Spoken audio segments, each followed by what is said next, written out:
Noon, ang paaralan, isang santuaryo, isang lugar kung saan ang tawanan ay walang hanggan, ang mga pangarap ay sabay-sabay na hinabol, ang pagkakaibigan ay isang matibay na pundasyon.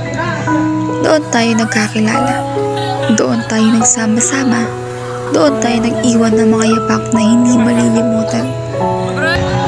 Ngunit, ang panahon ay walang awa. Dumating ang araw na kailangan nating maghiwalay. Ang mga landas ay nagkahiwa-hiwalay. Ang mga pintuan ng ating paaralan ay nagsara.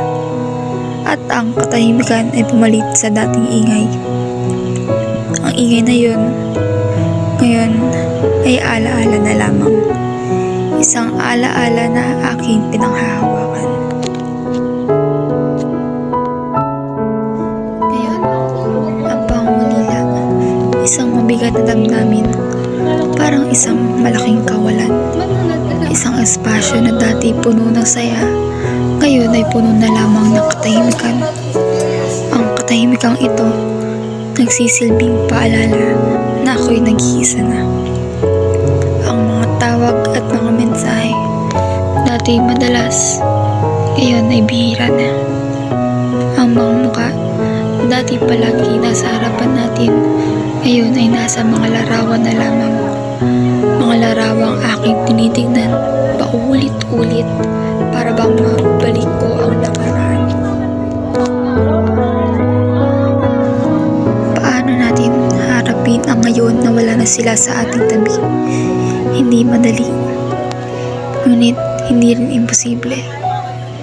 Sa pamamagitan ng pagpapahalaga sa mga alaala, sa pagpapanatili ng koneksyon, gaano man ito kahirap. Sa pag-unawa na ang pagbabago ay bahagi ng buhay at ang pagkakaibigan ay hindi nasusukat sa pisikal na distansya, kundi sa pagmahal at pag-aalaga na patuloy na nabubuhay sa ating mga puso. Ang paghihiwalay ay hindi katapusan. Ito ay isang bagong kabanata. Isang kabanata kung saan tayo ay mag-iisa, ngunit hindi nag-iisa. Dahil ang mga alaala, ang mga aral, at ang pagkakaibigang ating pinagsamahan ay magiging gawin natin sa ating mga bagong landas. At sa huli, ang pangungulila ay magiging isang paalala at ng mga alaala isang magpapatuloy na magbibigay ng panahon ng liwanag sa mga taong nagpapaganda ng ating buhay.